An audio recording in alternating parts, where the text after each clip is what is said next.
கிராம அளவில் பஞ்சாயத்து தேர்தல் வருதுங்களா, எத்தனை பேரை நம்ம தேர்ந்தெடுக்கிற மாதிரி இருக்கும்? பஞ்சாயத்து தேர்தல் அறிவிச்சிட்டாங்க. தேர்தல் அறிவிச்சிட்டாங்கன்னா ஒரு வாக்காளராக நம்ம ஓட்டு போட போறோம் அப்படின்னா 4 பேரை தேர்ந்தெடுக்கிற மாதிரி இருக்கும். இங்கதான் எலெக்ஷனுக்கான வேலையே ஆரம்பிக்குது. இங்கதான் உள்ளாட்சி தேர்தலை புரிஞ்சுக்கிறதுக்கான இடமே ஆரம்பிக்குது. நிறைய பேர் புது வாக்காளர்கள் இளைஞர்கள் வந்துருக்கீங்க. கிராம பஞ்சாயத்து தேர்தல்னா 4 பேரை நம்ம தேர்ந்தெடுக்கிற மாதிரி. எம்எல்ஏ எலெக்ஷன் இப்ப சமீபத்தில் நடந்து முடிஞ்சிச்சு. எத்தனை பேரை தேர்ந்தெடுத்தோம்? நம்ம தொகுதிக்கு ஒரே ஒருவர் தேர்ந்தெடுத்தோம். ஆனா பஞ்சாயத்து தேர்தல்னா 4 பேரை தேர்ந்தெடுக்கிற மாதிரி இருக்கும். அந்த 4 பேர் யாருன்றதை நம்ம புரிஞ்சுக்கிறதுக்கு ஒண்ணு வார்டு மெம்பர்னு சொல்லுவாங்க.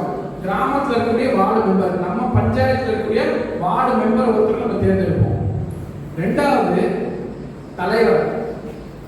பொதுவாக இப்ப யூனியன் சேர்மனு, முதலமைச்சர், பிரதம மந்திரி அப்படின்ற மாதிரியான பொறுப்புகள் எல்லாமே, தலைமை பொறுப்புகள் எல்லாமே நம்ம யாரை தேர்ந்தெடுக்கிறோமோ அவங்க எல்லாம் சேர்ந்து தேர்ந்தெடுப்பாங்க. முதலமைச்சர்னா எம்எல்ஏவை தேர்ந்தெடுப்போம், எம்எல்ஏக்கெல்லாம் சேர்ந்து முதலமைச்சரை தேர்ந்தெடுக்கிறது தான் பொதுவாக. தலைமையை தேர்ந்தெடுக்கிறது நம்ம பிரதிநிதிகள் தான் தேர்ந்தெடுப்பாங்க. ஆனா தமிழ்நாடு பஞ்சாயத்து சட்டத்தில் என்ன சொல்றாங்கன்னா, பஞ்சாயத்து தலைவர் யாரு? மக்களே நேரடியாக தேர்ந்தெடுக்கிறீங்க. மெம்பர்கள் எல்லாம் சேர்ந்து தேர்ந்தெடுக்கிறது. இப்ப சில மாநிலங்கள் இப்ப கேரளாலாம் பஞ்சாயத்து தலைவர் நேரடியாக தேர்ந்தெடுக்க மாட்டாங்க. நம்ம வார்டு மெம்பர் தேர்ந்தெடுக்கிறோம் இல்லைங்களா, வார்டு மெம்பர்லாம் சேர்ந்து தான் தலைவர் தேர்ந்தெடுப்பாங்க. ஆனா தமிழ்நாடு சட்டம் என்ன சொல்லுது? 12,525 பஞ்சாயத்துலையும் ஒவ்வொரு ஊராட்சிக்கும் ஒரு தலைவரை அந்தந்த மக்களே தேர்ந்தெடுக்கணும், அந்த அதிகாரத்தை மக்களுக்கே கொடுத்துருவோம், அவங்களே தேர்ந்தெடுக்கணும் அப்படின்னு சொல்லியிருக்காங்க. அப்ப தலைவரை நம்ம தேர்ந்தெடுப்போம். 2வது ஒன்றியம் இருக்கு. நீங்க கேள்விப்பட்டிருக்கீங்களா? யூனியன். அதுக்கு மேல மாவட்டம் இருக்கு. பொதுவா பஞ்சாயத்து அப்படின்னு சொன்னாலே அந்த 3 அடுக்கு இருக்கு. இப்ப மாநகராட்சினா ஒவ்வொரு மாநகராட்சி தனியா இருக்கு. சிவகாசி மாநகராட்சி, திருச்சி மாநகராட்சி, மதுரை மாநகராட்சினா மாநகராட்சி தனி நிர்வாகம், நகராட்சி தனி நிர்வாகம். ஆனா பஞ்சாயத்துனா அது வெறும் கிராம பஞ்சாயத்து ஒட்டி நம்ம புரிஞ்சுட்டோம்னா தேர்தலில் சரியான திட்டமிடல் பண்ண முடியாது. அப்ப கிராம பஞ்சாயத்து இருக்கும், யூனியன் பஞ்சாயத்து இருக்கும், அப்புறம் மாவட்ட பஞ்சாயத்து இருக்கும். இந்த 3 சேர்ந்ததுதான் பஞ்சாயத்து நிர்வாகம். நீங்க கலெக்டர்கிட்ட போய் கேட்டீங்கன்னு வச்சுக்கோங்களேன், பஞ்சாயத்து நிர்வாகம்னா இந்த 3யும் சேர்ந்ததுதான் பஞ்சாயத்து நிர்வாகம். அப்ப இந்த 3 ஏன் இந்த கட்டமைப்பு நம்ம புரிஞ்சுக்க வேண்டியிருக்குன்னா, இந்த 3க்குமான பிரதிநிதிகளை எலெக்ஷன்ல தேர்ந்தெடுக்கிறது இந்த பஞ்சாயத்து தேர்தல். நம்ம வார்டு மெம்பர் நினைக்கணும்னு நினைப்போம். வார்டு மெம்பர் மட்டும் நினைச்சிட்டு இருக்கிறது பஞ்சாயத்து தேர்தல் கிடையாது. இந்த 3 கிராம ஊராட்சி, அப்புறம் வட்டார ஊராட்சி, பிளாக் பஞ்சாயத்து, அதாவது ஒன்றியம் சொல்லுவாங்க, ஒன்றிய பஞ்சாயத்து, மாவட்ட பஞ்சாயத்து, இந்த எல்லா பஞ்சாயத்துக்குமான பிரதிநிதிகளை நம்ம தேர்ந்தெடுக்க வேண்டியது. இப்ப கிராம பஞ்சாயத்து 2 பேர், வார்டு மெம்பர், தலைவர். அது கிளியர் ஆயிடுச்சுங்களா? அப்புறம் யூனியன்ல யூனியன் கவுன்சிலர்னு ஒன்று இருப்பாங்க, ஒன்றிய கவுன்சிலர் சொல்லுவாங்க. பெரும்பாலும் கிராமத்தில் என்ன சொல்லுவாங்கன்னா 5000 கவுன்சிலர்னு சொல்லுவாங்க. அப்புறம் மாவட்டத்துக்கு ஒரு கவுன்சிலர், அவங்க 50,000 கவுன்சிலர்னு சொல்லுவாங்க.